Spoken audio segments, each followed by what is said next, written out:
오늘 말씀은 창세기 16장 8절부터 16절입니다. 제가 봉독하겠습니다. 이르되 사레의 여종 하가라, 내가 어디서 왔으며 어디로 가느냐? 그가 이르되 나는 내 여주인 사레를 피하여 도망하나이다. 여호와의 사자가 그에게 이르되 내 여주인에게로 돌아가서 그 수하에 복종하라. 여호와의 사자가 또 그에게 이르되 내가 내 씨를 크게 번성하여 그 수가 많아 셀 수 없게 하리라. 여호와의 사자가 또 그에게 이르되 내가 임신하였은즉 아들을 낳으리니 그 이름을 이스마엘이라 하라. 이는 여호와께서 내 고통을 들으셨음이니라. 그가 사람 중에 들나귀같이 되리니 그의 손이 모든 사람을 치겠고 모든 사람의 손이 그를 칠지며 그가 모든 형제와 대항해서 살리라 하니라. 하갈이 자기에게 이르신 여호와의 이름을 나를 살피시는 하나님이라 하였으니 이는 내가 어떻게 여기서 나를 살피시는 하나님을 배웠는고 함이라. 그러므로 그 샘을 부엘라 헤로이라 불렀으며 그것은 가데스와 베레 사이에 있더라. 하갈이 아브라함의 아들을 낳음에 아브라함이 하갈이 낳은 그 아들을 이름하여 이스마엘이라 하였더라. 하갈이 아브라함에게서 이스마엘을 낳았을 때가 아브라함이 86세였더라. 아멘. 오늘 말씀은 사레와 아브라함이 언약을 믿지 못하고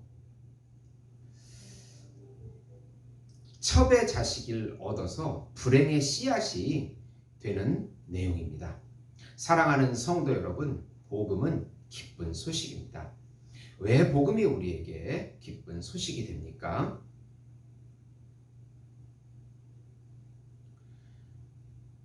우리를 죄의 종으로 만드는 율법에서 벗어나 영적인 자유함을 누리며 의의 아들이 되게 해주신다는 소식이기 때문에 기쁜 소식입니다. 하나님의 아들이시며 참 하나님이시며 참 인간이신 예수님께서 자신의 죽음과 부활을 통하여 믿는 신자들에게서 죄와 사망에게서 구원해주고 율법에게서 구원해주고 사단에게서 구원해주고 세상에서도 구원해주고 자기 자신에게서 벗어나 자유함과 하나님의 아들의 지위를 주신다는 소식이 기쁜 소식입니다. 영원한 생수이신 예수님을 믿고 먹고 누리면 영원한 생명과 영원한 안식과 영원한 평강과 영원한 기업을 얻게 된다는 소식입니다. 우주적인 메시아이신 예수님을 믿으면 종이 아니며 아들의 지위와 권리와 생명과 사랑을 영으로 지금부터 여기서부터 누리게 해준다는 소식이기 때문에 기쁜 소식이 되는 것입니다. 이 기쁜 소식을 믿음으로 마음껏 누리시는 성도 여러분이 되시기를 예수님의 이름으로 축원드립니다. 우선 사레와 아브라함은 약속의 씨를 10년을 기다리다가 인내하지 못하고 첩 하갈을 통하여 임신을 하게 됩니다. 하나님께로부터 언약을 받은 지 10년이 지나도록 사레는 계속 출산하지 못했습니다. 사레는 할 수 없이 인간적인 방법을 사용하는데 자신의 여종인 애굽 여인 하갈을 통하여 임신을 하게 합니다. 그런데 문제는 하갈이 임신하자 여주인 사레를 무시하고 멸시한 것입니다. 하나님의 응답을 받지 않고 인간적인 방법을 사용하면 바로 불행의 씨앗이 됩니다. 하나님의 때를 끝까지 기다려야 하는 이유는 하나님이 우리를 더 잘 알고 계시고 기다림을 통해 믿음을 키워주시고 하나님의 능력을 경험하게 하는 목적이 있기 때문입니다. 결국 사레는 아브라함에게 불평하고 하갈을 쫓아내버립니다. 당장의 문제가 해결된 것 같지만 문제는 태어날 이스마엘이 아브라함의 씨라는 사실입니다. 하나님의 약속의 씨는 아니지만 아브라함 씨이기에 하나님께서는 하갈과 이스마엘을 버리시지 않으셨습니다.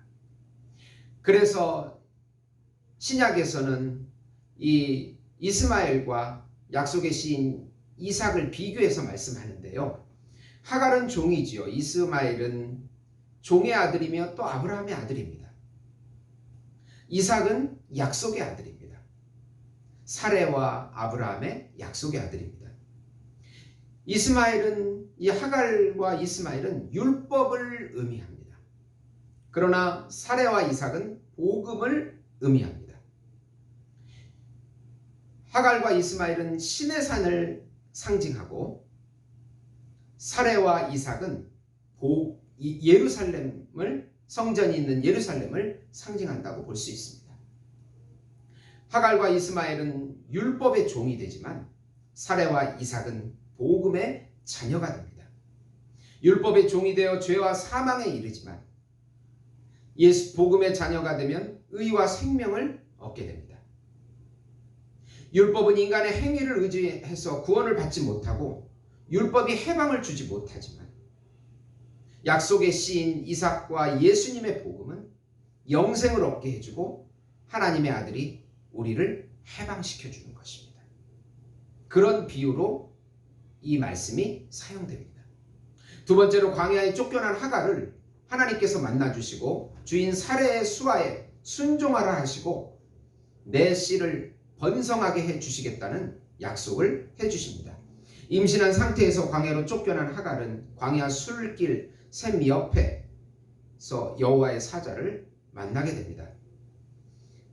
여호와의 사자는 여주인 사레에게 가서 순종하라 하고 이스마엘의 씨를 번성하게 해주겠다는 약속도 주시고 그 이름을 이스마엘이라 하라고 하십니다. 이스마엘의 인생이 들나귀 같아서 형제와 대항하여 살겠다는 예언도 주십니다. 하갈은 하나님을 체험하고 여호와의 이름을 나를 살피시는 하나님이라고 말씀합니다. 그리고 그 샘을 부엘라 헤로이라고 합니다. 이 단어의 뜻은 살아계셔서 나를 지켜보는 자의 우물이라는 의미가 됩니다. 하갈이 이스마엘을 낳으니 아브라함의 나이가 86세였습니다. 하나님은 택함받지 못한 하갈과 이스마엘에게도 한 민족이 되는 축복과 한 가족이 되어 살게 하는 축복을 주십니다. 이것은 하나님의 은혜입니다. 하나님은 불신자들도 사랑하십니다. 그들이 하나님 품으로 돌아오기를 기다려 주십니다. 그런 기회를 일생 동안 주십니다. 하나님은 불신자에게도 이 지구에서 같이 사는 축복을 주십니다. 그들에게도 신자들과 같은 일반 은혜를 주셔서 살게 하십니다. 그러나 한 시절입니다. 계속해서 같이 살 수는 없는 관계입니다. 죽을 때까지만, 예수님이 오실 때까지만 보장되는 일반 은혜입니다. 영원히 같이 살 수는 없는 것입니다. 이스마엘은 하나님이 들으심이라는 뜻이고 들나귀 인생이 되고 형제들과 싸우게 되고 일시적으로 같이 살지만 결국 떠나야